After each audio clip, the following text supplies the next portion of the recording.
देखছেন AGT live 24/7। आप देख रहे हैं AGT live 24/7। You are watching AGT Live 24/7.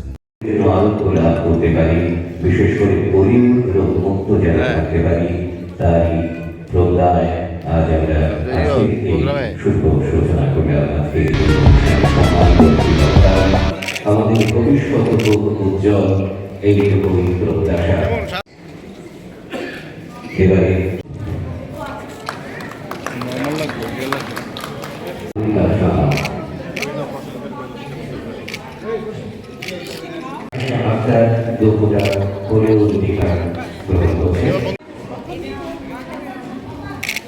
কবিতা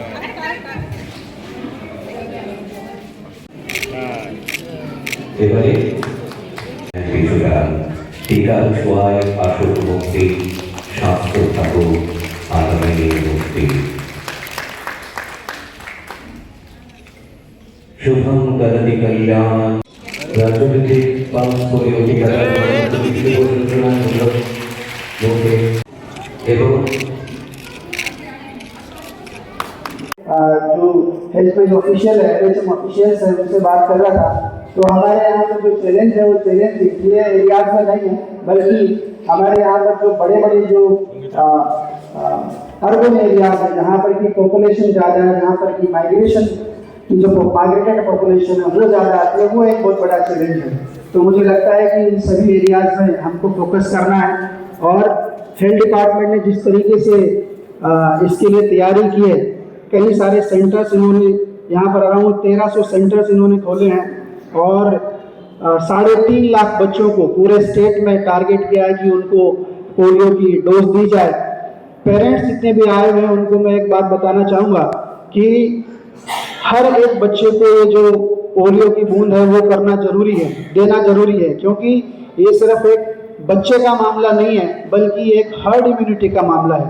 अगर एक भी बच्चा अनवैक्सीनेटेड रह गया तो उसके बहुत बड़े परिणाम आगे आने वाले टाइम में निकल सकते हैं। आप सभी लोगों ने न्यूज़पेपर में सुना होगा, लास्ट ईयर 2024-2025 के इनिशियल में हमारे राजस्थान में डिप्थीरिया के कुछ केसेस हुए थे और वहाँ पर भी अराउंड 10 से 15 मौतें हुई थी बच्चों की।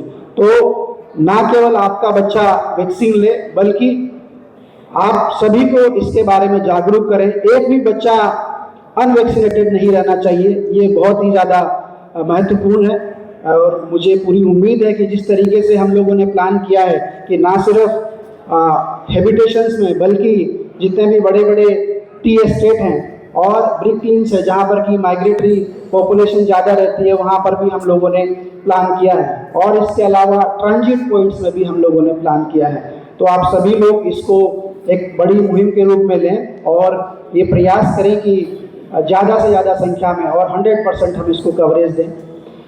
राष्ट्रीय शिक्षा नीति में नई एजुकेशन पॉलिसी जब से आई है तो आपने देखा होगा कि पहले सरकारी स्कूलों में प्री प्राइमरी का कॉन्सेप्ट बहुत कम था।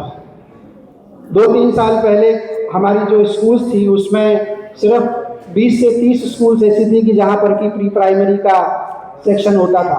आज नई एजुकेशन पॉलिसी आने के बाद में हमारे यहाँ पर 300 से ज़्यादा स्कूल ऐसी है जहाँ पर कि हम लोगों का प्री प्राइमरी सेक्शन है।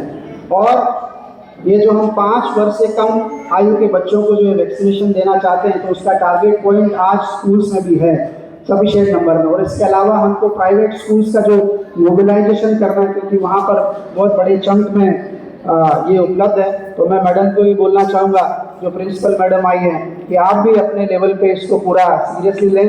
लास्ट में ज़्यादा लंबा नहीं करूँगा, लास्ट में बोलना चाहूँगा कि अभी कुछ दिनों पहले आसाम स्टेट में हेल्थ डिपार्टमेंट से और एजुकेशन डिपार्टमेंट से मिलके इन लोगों ने एक जो बहुत बड़ी ड्राइव चलाई थी कि हर स्कूल्स में उन लोगों ने सेंसिटाइजेशन प्रोग्राम किया और उसको पूरे इंडिया में बहुत अच्छे तरीके से उसको प्रशंसा मिली। तो मुझे लगता है कि आगे आने वाले टाइम में हम लोग भी, अभी हमारा आभा आईडी पूरा हो चुका है, तो किस तरीके से हम लोग इसको एजुकेशन डिपार्टमेंट के साथ मिलकर आगे लेके जा सकते हैं।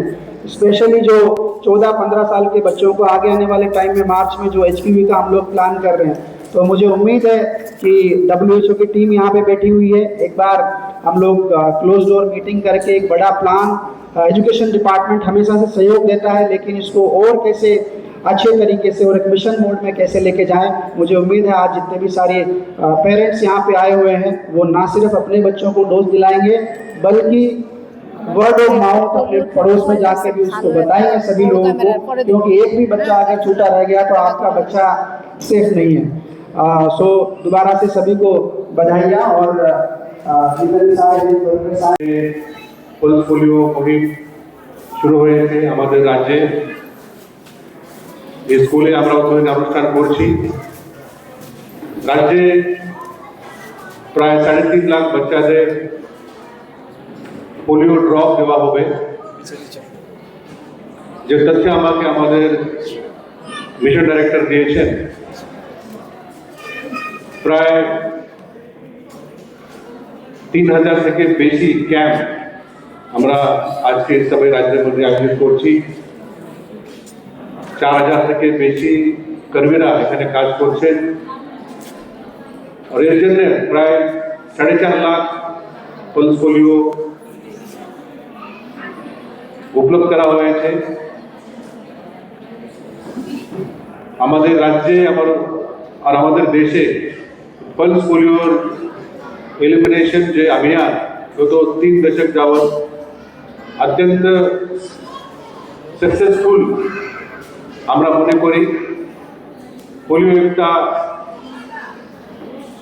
লাইফ থ্রেটানিং ভাইরাস, এটা আমাদের নার্ভাস সিস্টেম, আমাদের শরীরকে ড্যামেজ করতে পারে। पल्स पोलियो যদি হয় তো আমরা প্যারালাইজ হতে পারি। এই জন্য আমাদের দেশে ও রাজ্যে কোনো पल्स पोलियो কেস না হয়, এই জন্য আমরা প্রত্যেক বছর আমরা মুহিম করি। যে ওয়ার্ল্ড হেলথ অর্গানাইজেশন বলছেন নর্মালি এটা 3টা ডোজ দিলে এটা যথেষ্ট হয়, কিন্তু যেখানে যেখানে ওপেন ডেফিকেশন হয়, যেখানে মনসুন ফ্লাডিং হয় এবং অন্যান্য যেখানে পরিষ্কার পরিচ্ছন্নতা ঠিকভাবে হয় না, ওখানে 3 থেকে বেশি ডোজ দিতে হয়। এই জন্য যদি কোনো বাচ্চাদের অতিরিক্ত ডোজ দিতে দেওয়া হয় তো কোনো ক্ষতি নাই। তো আমরা এই যে কাজটা করে এখানে আমি আমাদের স্বাস্থ্য দপ্তরের সবাই কর্মীদের, आंगनबाड़ी आशा कर्मी, शिक्षा दफ्तरेर सबाई कर्मीरा सबाइके आमि धन्यवाद जानाइब जे এই যে কাজটা अत्यंत मनोभावे ওনারা করছেন। আমি আজকে কার্যক্রমের উপলক্ষে বলতে চাই যে সাকসেস আমরা पल्स पोलियो অভিযানে আমরা পেয়েছি সেটা আমাদেরকে অন্যান্য প্রোগ্রাম মধ্যেও এটা রেপ্লিকেট করতে হয়। যেমন আমরা এখন টিবি এলিমিনেশন মধ্যে আমরা কাজ করছি। আগামী বছর 2026 মধ্যে আমাদের দেশে টিবি মুক্ত করতে হয় এই পরিকল্পনা মাননীয় প্রধানমন্ত্রী মহোদয় দিয়েছেন। আমাদের রাজ্য টিবি নিয়ে বেশি লোক নাই, কিন্তু টিবি নিয়ে একটা সামাজিক কলঙ্ক এটা পাবলিক মনে করে। যদি কোনো টিবির যদি কোনো সিমটমস হয়, লক্ষণ হয় তো টেস্ট করে না, অনেকদিন টেস্ট করে না। টেস্টিং স্ক্রিনিং না করাতে টিবি এটা হিডেন থাকে, বাইরে আসে না। তো আমাদের সবাই জেলা মধ্যে আমাদের জেলা শাসকের নেতৃত্বে আমরা টিবি মধ্যে আমরা কাজ করছি। সঙ্গে সঙ্গে যে আমাদের ড্রাগ ইউজ এবং এইডস এটা নিয়েও অনেক সমস্যা গত কয়েক বছর আমরা দেখছি, এটা নিয়েও আমরা কাজ করছি। আমাদের Tripura state AIDS control society কাজ করছে। তার সঙ্গে সঙ্গে ক্যান্সার, যে আমাদের রাজ্যে ক্যান্সারের যে পরিমাণ অন্যান্য রাজ্যের থেকে অনেক বেশি।